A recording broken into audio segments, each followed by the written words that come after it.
I wasn't supposed to find out on that trip. I wasn't snooping. I wasn't suspicious. I was just tired, jet-lagged, and alone in a hotel room 3 states away from home. The truth didn't arrive with a scream. It arrived quietly, through a notification that wasn't meant for me. By the time I realized what I was looking at, my marriage was already over. She just didn't know it yet, and what happened after I came home changed every life connected to hers, including mine. Business trips had always been routine for me, unremarkable, predictable, the kind of travel where days blurred together in conference rooms and nights an early because exhaustion beats boredom. That one was supposed to be no different. My name is Daniel Harper. I was 39 at the time, mid-career, stable, the kind of man people describe as reliable, which is another way of saying you're not particularly exciting, but things don't fall apart around you. My wife, Lena, used to say that was what she loved about me. Life feels safe with you, she once told me. I believed her. We'd been married 11 years. No scandals, no screaming matches, no dramatic ultimatums. If you'd asked our friends, they would have called us solid, maybe even boring, in a good way. She worked in marketing. I worked in operations for a regional logistics firm. We owned a modest house, argued occasionally about paint colors and vacation budgets, and had fallen into that comfortable rhythm people mistake for permanence. The trip was a 3-day conference in Denver. I almost skipped it. Lena encouraged me to go. "You need the visibility," she said, handing me my suitcase. "Besides, a little space is healthy." I kissed her cheek, told her I'd call every night, and didn't think twice. That was my first mistake. The first night in Denver passed uneventfully. Dinner alone, emails, early sleep. The second night was when things shifted. I was back in my hotel room, tie loosened, scrolling aimlessly on my phone, when my battery dipped into the red. I grabbed Lena's old tablet from my bag, the one we used interchangeably at home, and I'd brought along out of habit. I opened it. It synced automatically. I wasn't looking for anything. I wasn't suspicious enough to be hunting. A notification slid across the screen. Can't stop thinking about last time. No name. Just a preview. At first, my brain rejected it. Contextless. Probably spam. Maybe an ad. Then another message followed. Next trip. Same rules. My stomach tightened. I opened the app. It wasn't spam. It was a private messaging platform Lena used for work networking, one I rarely thought about. The conversation thread was already open, as if waiting. The name at the top wasn't saved, just initials. MR. The timestamps were recent. Very recent. I scrolled. I wish I hadn't, but I did. There were no explicit photos, no graphic descriptions, no cartoon villain behavior, just familiarity, intimacy disguised as shorthand, inside jokes, references to hotels, comments about being careful and timing, and then a message that erased all doubt. Your husband's trip lines up perfectly. I sat on the edge of the bed, tablet heavy in my hands, heart doing something strange. Not racing, not pounding, just slowing down, like it was bracing for impact. I didn't cry, didn't shake. I felt organized. That scared me more than panic would have. I checked dates, cross-referenced messages. This wasn't new. This had been happening quietly, efficiently, and with planning. I looked at the initials again. MR. I searched Lena's contacts. My breath caught when the name appeared. Marcus Reed. I knew him. Marcus wasn't a stranger. He wasn't a coworker I'd never met. He was a client. Worse, he was a partner liaison tied directly to my company's largest account. I'd shaken his hand, shared dinners with him, recommended him internally as solid, dependable. The irony would have been funny if it hadn't been surgical. This wasn't just personal betrayal. This was professional contamination. I sat there for over an hour, reading everything, carefully, methodically, like an investigator who already knows the suspect but still needs the timeline. No rage, just clarity. By the time I put the tablet down, I understood two things.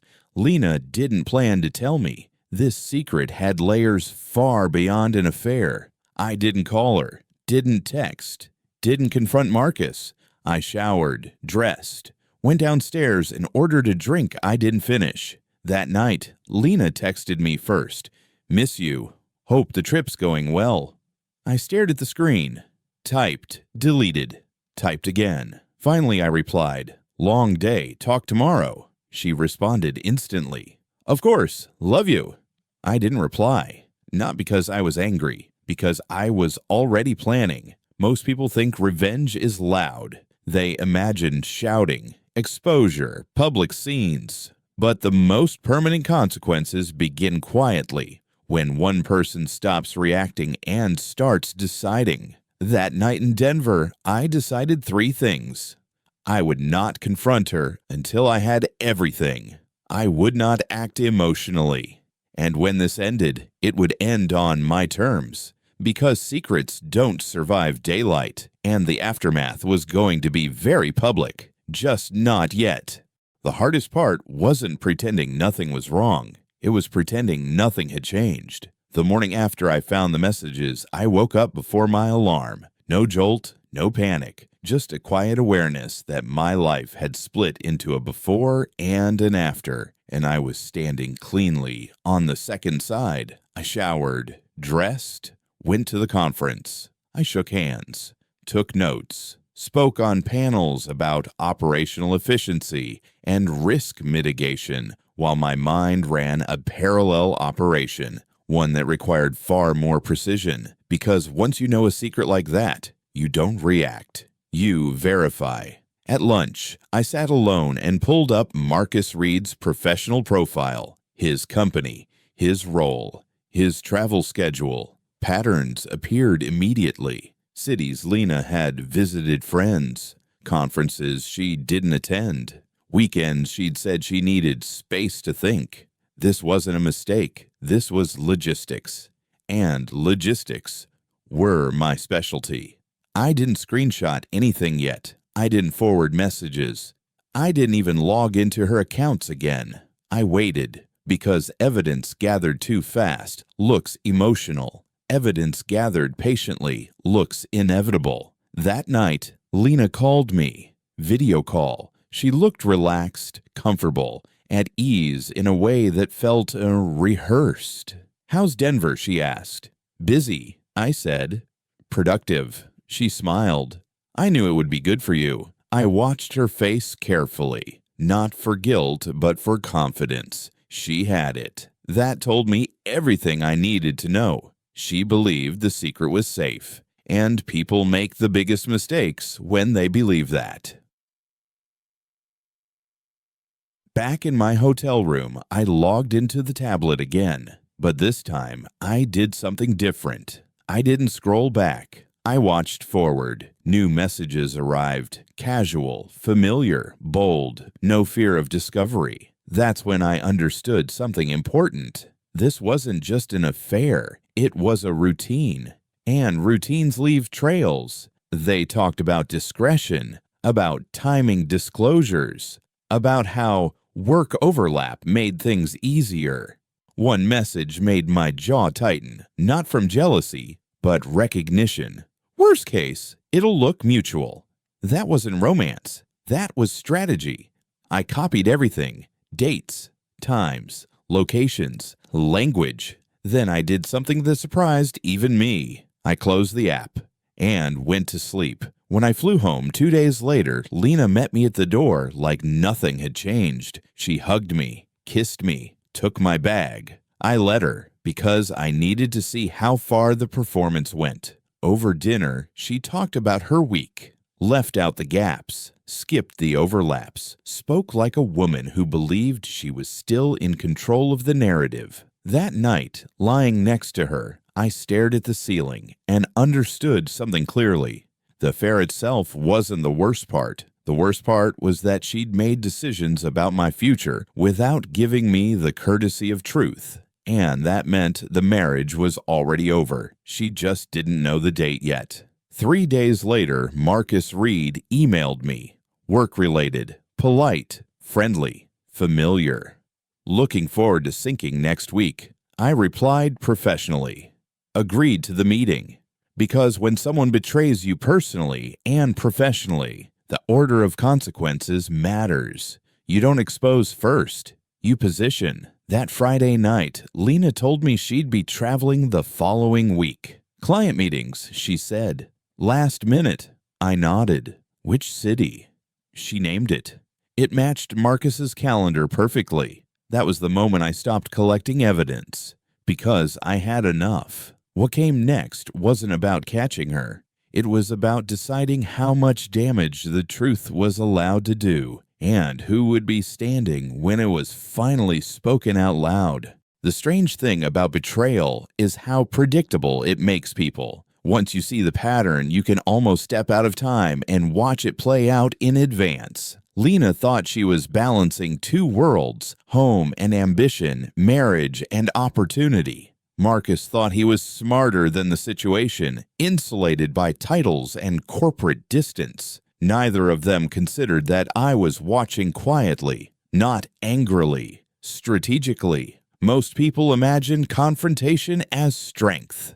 It isn't. Confrontation gives the other side time to rewrite the story. I wasn't interested in explanations, or tears, or half-truths polished into something palatable. I wanted alignment, so I let Lena pack for her client meetings. Watched her rehearse her excuses without knowing she was practicing for an audience that already knew the ending. Marcus and I were scheduled to meet midweek, purely professional. Conference room, glass walls, neutral ground. He walked in confident, relaxed, smiling like someone who believed he controlled the variables. He shook my hand.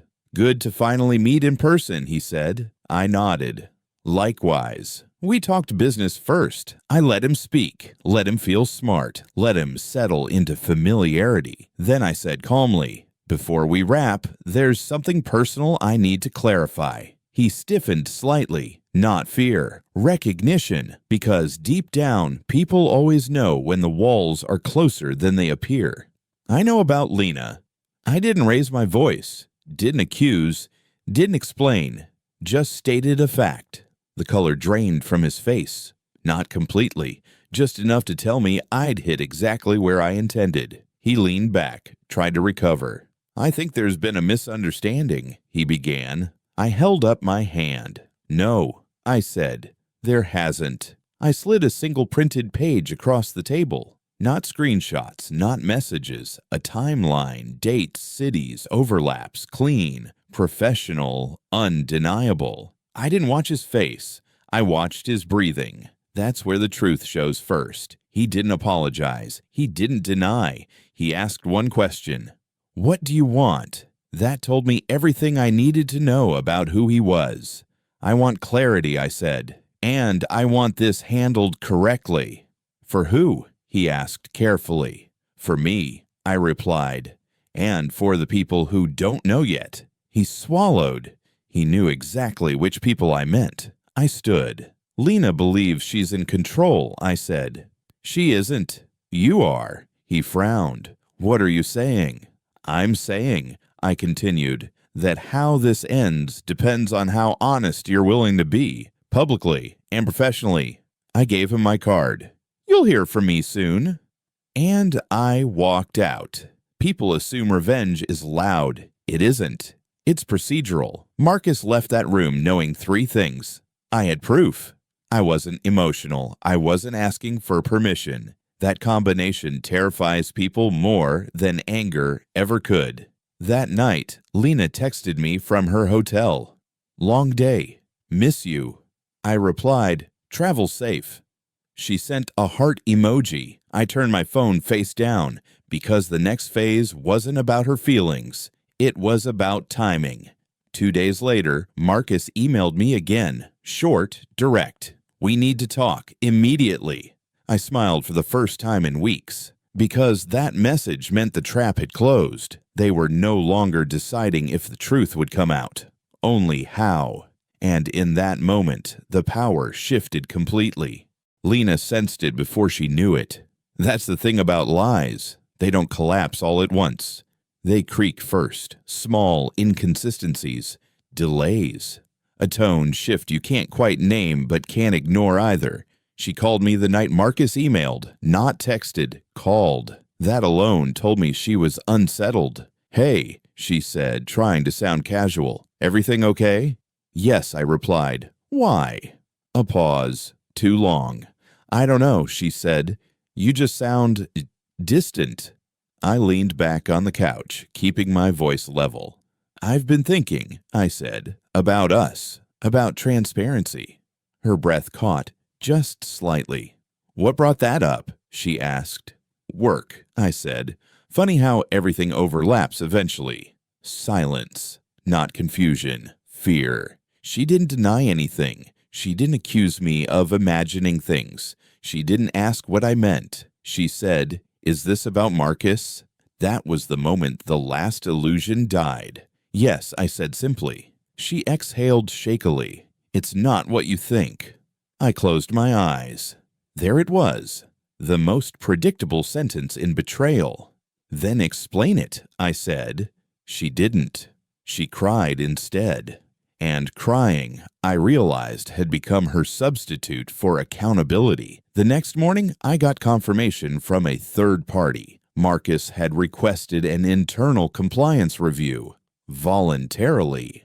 That meant one thing. He was trying to get ahead of exposure. And when powerful people do that, it's because they know the evidence isn't on their side. By noon, my calendar filled with urgent syncs. People asking questions they shouldn't have needed to ask if everything was clean.